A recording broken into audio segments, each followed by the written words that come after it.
Um, Again, as Ritesh mentioned, my name is SP Hong. I am the industry manager for Facebook on the retail team. And I'm excited to be your moderator for today. My pronouns are he and him. And I'm just really excited to be here to discuss a topic that's really near and dear to my heart and of really increased importance over the last year and a half, which is representation and inclusivity in advertising. We're all on this journey together as people and businesses to understand inclusivity and representation. And at Facebook, we understand the power that our platform has in pushing progress forward together with all of our partners, such as Lynn and Klein. Accelerating representation in advertising is an increasingly important area, as I mentioned before. As marketers, we hold the power to shape people's perspectives. And with this power, we have the opportunity to both break boundaries and push inclusivity forward. From a study we did with the Gina Davis Institute recently, the majority of consumers surveyed say they do not fully feel culturally represented by online advertising, and 71% expect brands to promote diversity and inclusion in their online advertising. That's why I'm really excited to be here today with a brand that truly represents inclusivity in everything that they do, and with Lynn here to be kind of our focal point of this conversation. So I'm going to stop talking because I want to learn more about you, Lynn. Would love for you to do a quick introduction on yourself and your experience and what have you. Sure. Thank you for the welcome, SP. So I'm really excited to be here with the Brand Innovators Summit and with all of the attendees. So thank you for making the time. I know that's kind of hard on a Monday. But just to tell you a little bit about myself, I am a proud daughter of immigrants. I have spent the majority of my career always on the consumer marketing side. And I've worked for a cachet of like phenomenal brands. I've worked in, I think, every aspect of retail. So any type of customer journey or life cycle that you've on, I feel like I've been there with you guys. But I started my career with Best Buy in Minneapolis, worked for Target then, went into the grocery industry, worked for Ulta Beauty, was at Starbucks. And then now I'm at Calvin Klein. So I've been in role about 8 months. And so it's just been a fantastic, I'm really proud of my career. I've been lucky in terms of all the great brands and experiences that I've worked for. So thank you for having me. Great. And I am also a proud son of immigrants. My parents immigrated here from South Korea in 1986. And I've been here ever since. But thank you for sharing your background. I feel like there's going to be a lot that we can discover together. And I also want to say, we don't see this very often where we have a panelist and a moderator that are both a part of the Asian Pacific Islanders community. So really big ups to Brand Innovators for bringing that. And also, it's just an exciting and refreshing moment for us, I think. I totally yeah. And I think it's a good way to kick off. According to a recent study by Ascend, we know that Asian Pacific Islanders in executive offices are lower than our white colleagues. 1 in 87 white men in the US will hold an executive position. 1 in 123 white women will hold an executive position in the US. That number dwindles when it refers to Asian men. 1 in 201 Asian men will hold an office in an executive position, and Asian women are least likely to be promoted. Only 1 in 285 likely to hold an executive position. So it's only recent that we've seen Asian representation in the executive position in public companies, and you are one of the few with that responsibility. I would love to hear a little bit more about some of those obstacles that maybe you faced and some of your thoughts on overcoming adversity based upon things that you've experienced in your own personal life around race and gender. Yeah, no, I think it's a fantastic question. And I think to your point, I think particularly over this past year and a half, I love the fact that it's become more of a vocal topic, right? And there's more awareness around it. I think, and more importantly, there's more conversation around it. So I think even the fact that it's being incorporated in our conversation today, I appreciate that we're going to touch on it. So, I was actually reading an article recently. So Ursula Burns, who is the former CEO of Xerox, she has a new memoir out, and she basically said that, she did an interview 15 years ago, and someone kind of asked her that same question, right? In terms of like, whether or not she felt that, being a Black woman, how that affected her career. And I thought she just had a really honest answer, right? Which was essentially like, she couldn't really tell at that time in her career how being both being a woman as well as a Black woman affected her career trajectory, because she'd always been Black and female, and she really had nothing to compare to, right? Like when you don't have anybody in the room to compare yourself to, you don't know sort of like if you're doing well, if you're not doing well, where you can improve. And I think for me personally, when I started in my career, 25 years ago, it was all about assimilation, right? It was all about how do you assimilate into your company, into your work culture, into your colleagues. And so when you think about it, like when I was thinking about my career back then, and blending in, it's naturally challenging to blend in when there isn't really many other people that look like you, right? There weren't very many Asian women when I started out in marketing. And I think having grown up in Minnesota and, gone to school there and started my career there. And so there are certainly, what I would call dynamics, right? Unspoken rules of engagement, work culture norms, all of those things that I didn't really necessarily know about as an Asian woman. And so I think when I look back on my career, I essentially feel like I learned to survive, but I didn't necessarily have the tools to thrive in my career. And I would say it's probably just been in the last, 3 to 4 years where I've really, it's become incredibly important to me, right? To really think about sort of my role as an Asian American leader in the business community, and just really showing up that way authentically with my whole self. And so it's something that I think about honestly every day in terms of, the impact that I can have and how I can help others. Yeah, I mean, so many things that you just said there were incredibly relatable. Just the stuff around blending in work culture norms. Like you and I were both folks from immigrant backgrounds, like it wasn't a norm for our families to really be able to teach us about something like that. So just being able to hear that from you and how similar our paths were is just so inspiring to me. You mentioned before you're 8 months into your global CMO role at Calvin Klein. I would love for you to share a little bit about your decision to join Calvin Klein. Could you share a little bit more about what helped you make that decision, and did the brand's focus in diversity and inclusion help to draw you in? Yes, no, absolutely. I mean, I think, as I've progressed through my career, it's become incredibly important for me to work for an organization where it's very purpose driven, and, the organization's mission and values really align with my own personal values. Mm-hmm. I always tell people that we spend far too much time at work to not only love what you're doing, love the people that you're with, but also really believe in the brand. And so I think for me, when I made the decision to come to Calvin Klein, that was very much at the forefront of my decision, right? What the brand represents, the impact that the brand has had, I would say in, things like culture, in fashion, and just bringing up those, hard conversations, bringing up those hard topics, pushing the boundaries in terms of, things like representation and how we, portray, people in culture. And so it was a very important factor for me. And I think, I was excited to come work for a brand that has an incredibly storied history, in fashion and culture. And to be able to come here and be a part of sort of writing the next chapter for the brand is what really got me excited. Yeah, I mean, at Facebook, we're also a mission-driven organization.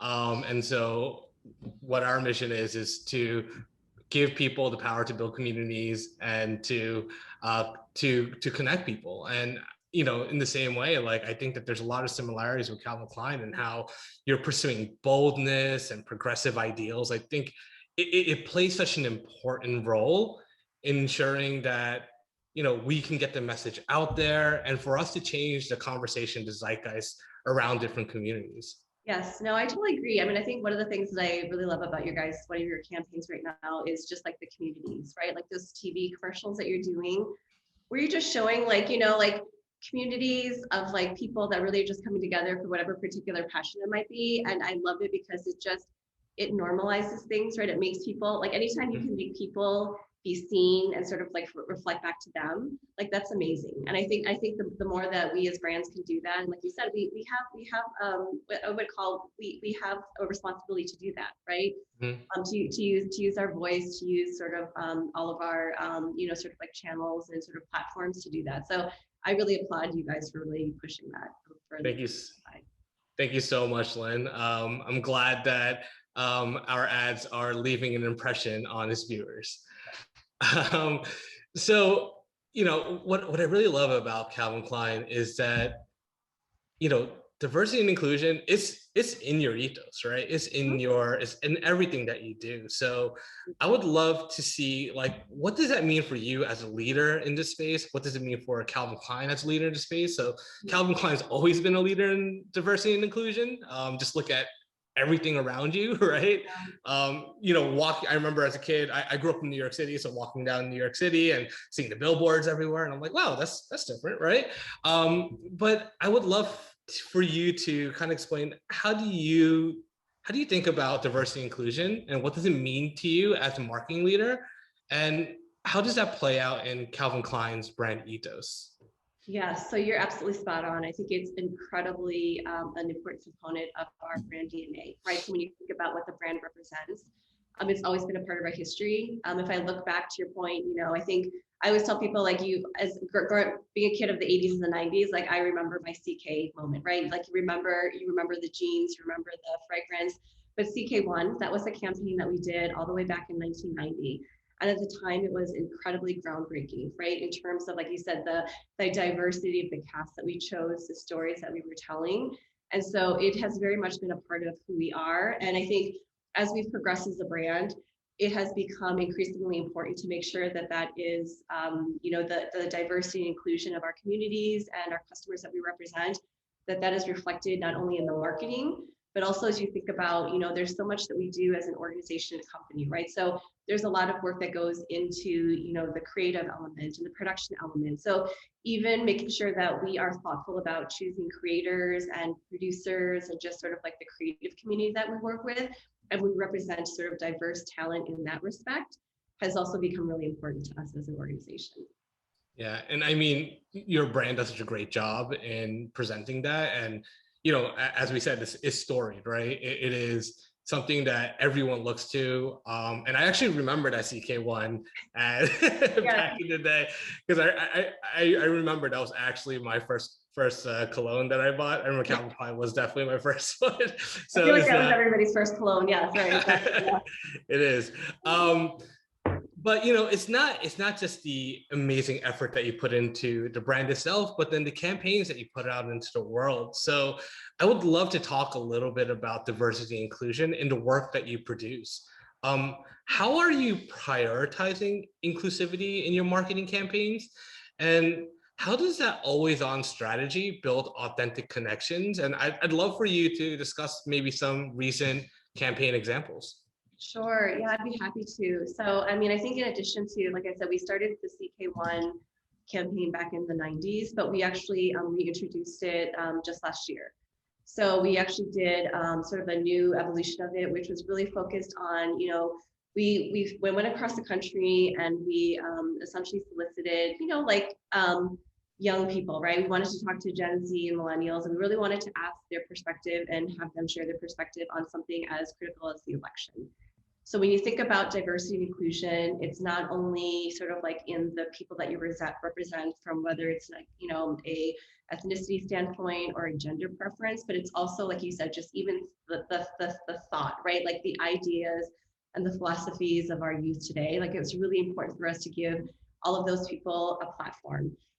Because sometimes, as you know, as a young person, you don't necessarily get access to, you know, sort of those platforms to share your ideas and thoughts. And so it's really important for us as a brand to be able to tell those stories in a very different way, but true to who we are as a Calvin Klein brand. Some of the other work that we've done recently is that, you know, we've partnered this year with an organization called PG Lang, which is really about, they're a creative force. And we worked with them and just asked them to help us tell, you know, a number of short stories, right? Thinking about Calvin Klein as a brand, thinking about our product and what that represents, and basically just gave them creative license. And so to your point, That's where we worked with a lot of unique talent, a lot of diverse and inclusive, creators. And we just wanted to sort of give them the platform to tell their stories in a new way for us as a brand. And then most recently, we actually launched our first ever designer collaboration with Preston. So not only did Heron work with us on the design of the product, but he was also, again, a creative force in helping us bring that campaign to market. And how does that get reflected in the marketing? How does that get reflected in the creative concept? So it was a really exciting time, sort of like for the brand and the next chapter that we're entering. I mean, I love what you just said about giving creative license. You know, a lot of times it feels like, hey, this is the box, right? Mm-hmm. And continue to work within the box, but giving them, giving opportunities for diverse voices to be out there, and you being able to say, hey, we're going to advocate for your voice. It's just, that's just something that we don't see. And I feel like, you know, even if we went back maybe 10 years, this wouldn't be something that that brands such as yourselves like would offer, but the world has changed so dramatically. Oh, it's totally changed. I mean, I think, one of the beautiful things is, like you said, it's Pride Month. And Pride for us as an organization is something that we think about 365 days a year. Yeah. And I think one of the, and we have, like you said, we put out this beautiful campaign that told these really intimate stories from, a select member of the LGBTQI community. But one of the nicest things that we also heard from our associates was that they were incredibly proud to have worked on a campaign like that. They were incredibly proud to have seen themselves in it.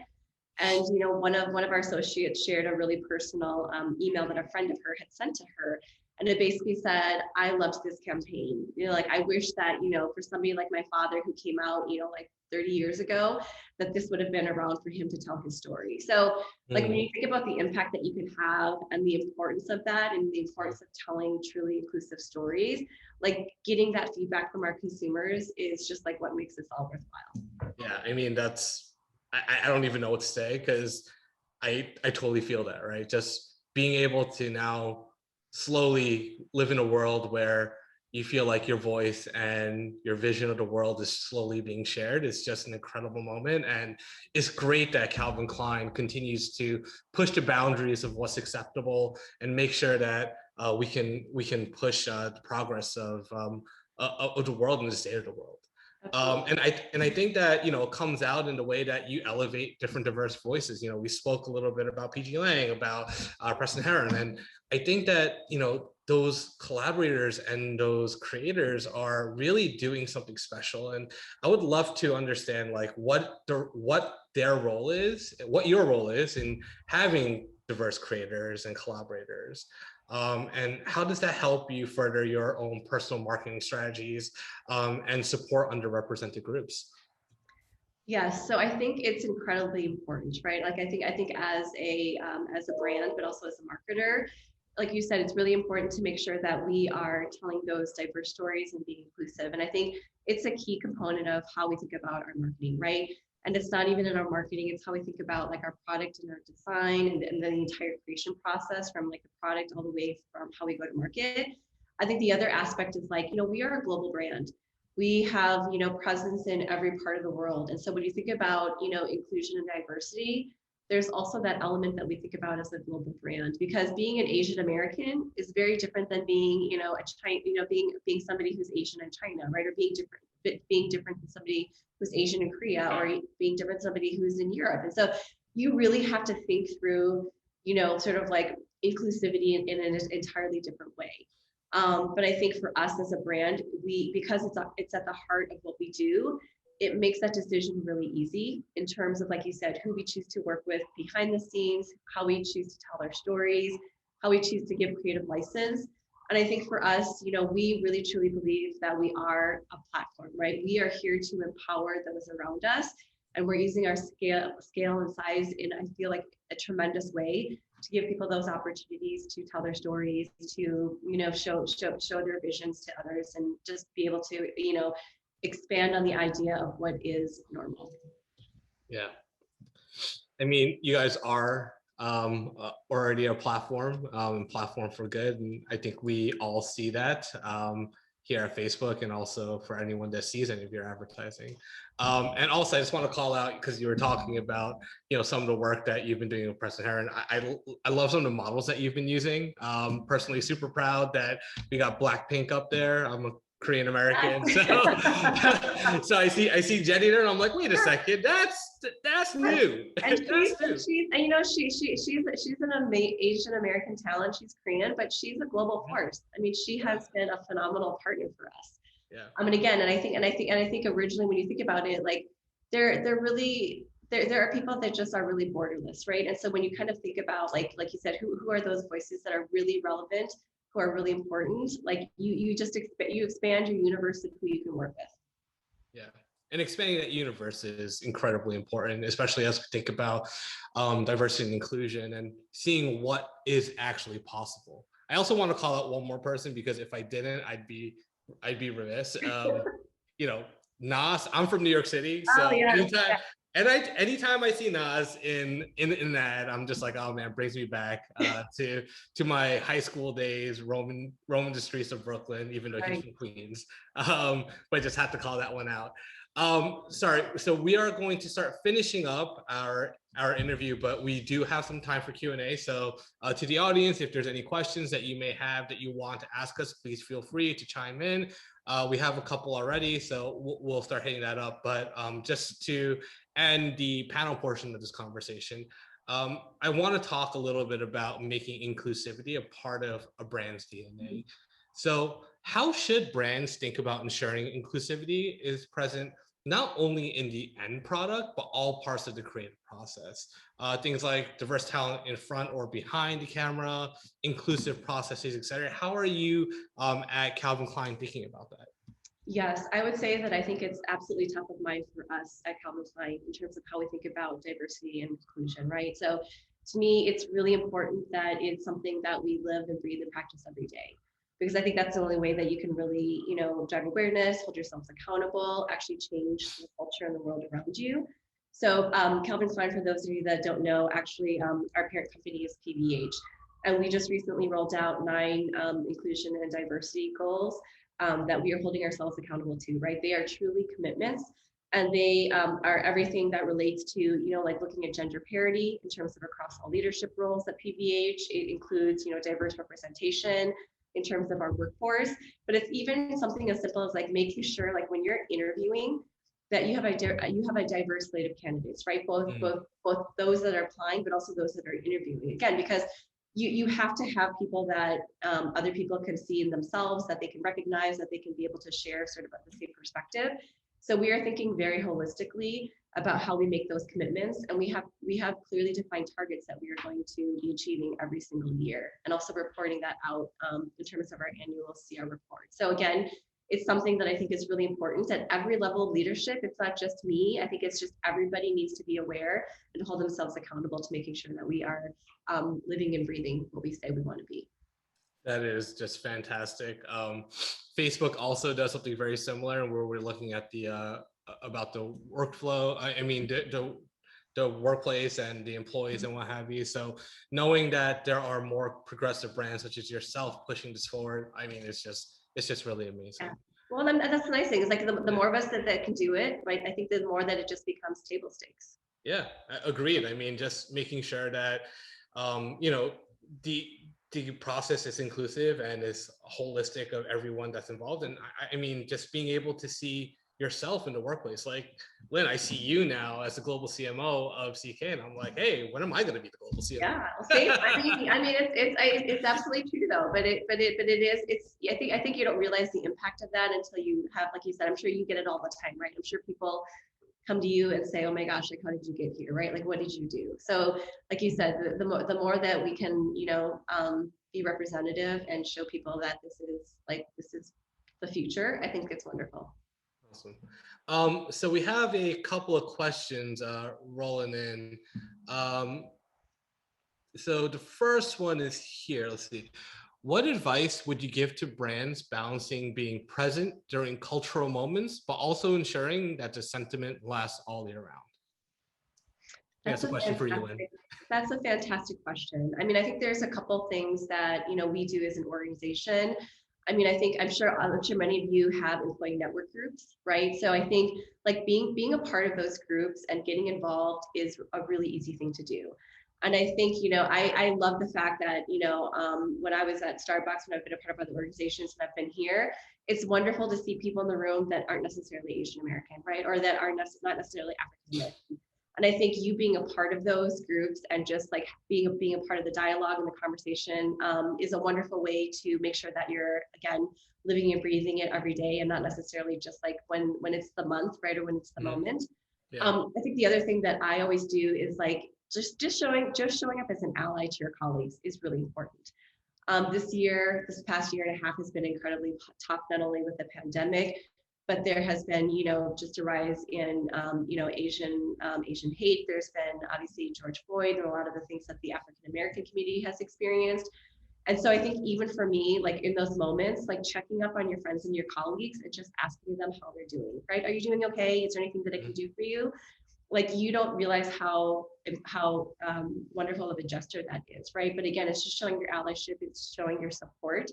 And I think the more that you can just make that a part of your everyday practice, like those are the ways that I personally as a leader try to show up that's meaningful. But then again, also shows that I'm in support of my colleagues and the people that I work with. Yeah.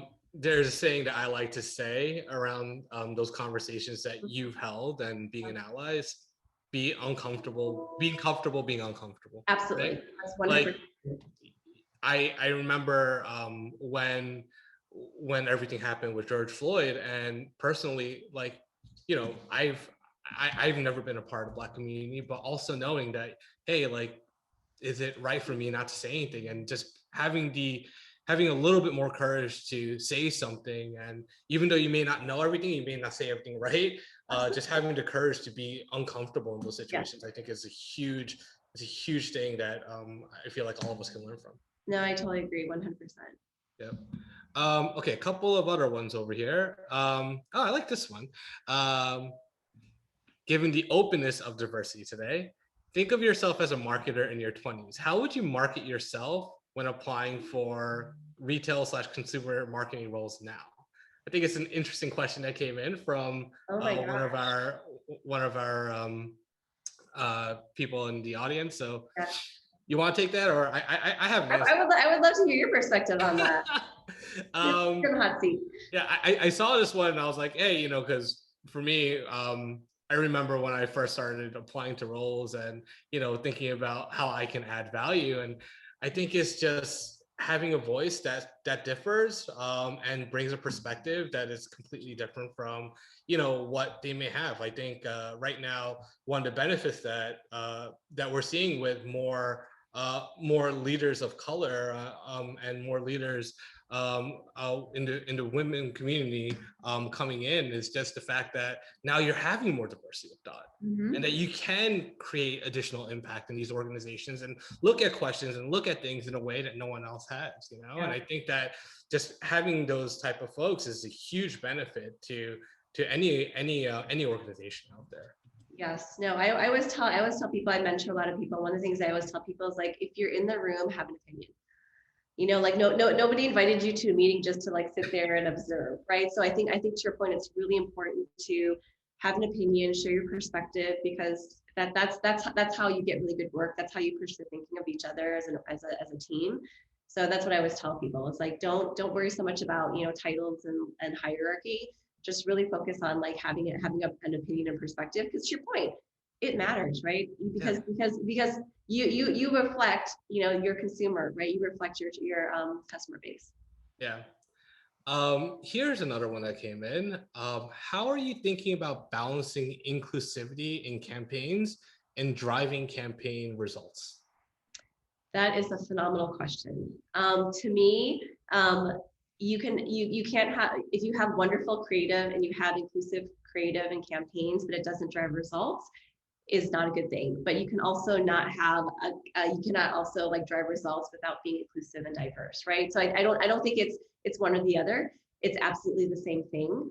But it is something that we are very thoughtful about as a brand in terms of making sure that we are true to who we are as a brand, what we represent, But inclusivity also means that we have to really think about who our customer base is, right? So our customer base is incredibly wide and varied. Like I said, we're a global organization.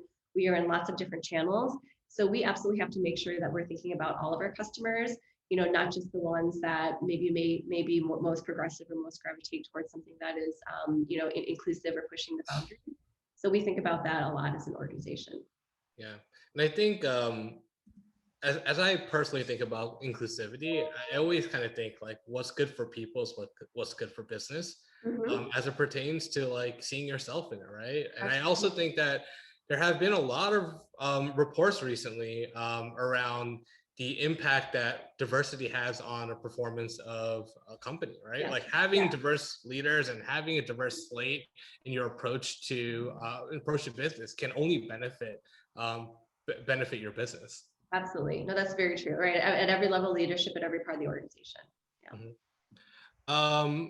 So actually, apologies. I got a Facebook question. Do you mind if I? No, go for it. Yeah. So one of them is, how is Facebook elevating underrepresented voices / communities? And I think just so that I can help answer this a little bit, we're doing a lot here, right? And we understand that our platform has a really large impact on the things that can happen in our society, and also bringing forward moments that are important to different communities everywhere. So a couple of things that we're doing just so that this audience is aware. One is we're investing $100 million into Black-owned businesses, Black creators, and nonprofits serving the Black community. We've also created a space over the last year called Lift Black Voices. And essentially what it is it's a part in the Facebook app that will highlight stories from Black people and share educational resources and inspire people to take action based upon the things that they learn. And similar to Lynn, what you were saying about the diverse workplace, by 2024, Facebook is committing that at least 50% of our workforce will be underrepresented people. So those are a multitude of different ways that we're going to be represented, underrepresented communities and voices on our platform. Okay. So I think we're just at time right now. I do have something I'm going to spring on you. At Facebook, we have something called lightning round, which is basically you choose one or the other. And it'll be fun. I promise you, it won't hurt. But I think it's something fun that we always like to do when we end these types of conversations. So I guess the first one is okay, primary colors or pastels? Ooh, primary. All right. Calvin Klein or Calvin Klein jeans? Oh, Calvin Klein. I love it. East Coast, Midwest, or West Coast? Now you're gonna make me pick. No, I grew up in the Midwest. My family's still out on the West Coast, but my office is in New York. So I'm gonna have to say Midwest because I'm from Minneapolis. I'm a proud Prince girl, so Midwest. Gotcha. And the last one is Facebook, Instagram, or WhatsApp? Oh my gosh, I'd have to say Instagram. Instagram. Yeah. All right. Well, I'm an avid Instagrammer. You can find me at @SomePyeongHong if anyone's interested here. But I think that's it. And I think that's for Tesh. Well, I just want to say thank you so much, Lynn, for just open communication and dialogue today. I think I've learned a lot. Hopefully the audience as well has taken something away from this. And Ritesh and Brand Innovators, thank you so much for having us today to discuss this really important topic in representation, and just really appreciate all that you're doing for us here. Yeah, absolutely. Thank you so much, SP. Great job moderating. And Lynn, thanks so much as well for adding your insights. I got to say, he asked you about primary colors or pastels. And I'm like, I'm looking at the I know, wonderful I'm wearing outfits pastels today, I know, you have right? on, and I'm like, I'm an engineer. I don't know my colors, but I know that's pastel as far as I can tell. But that was good. You threw him a curveball. That was well done. I did. One other thing I just wanted to say, I don't know if either of you've had a recent experience with, let's say, buying a home.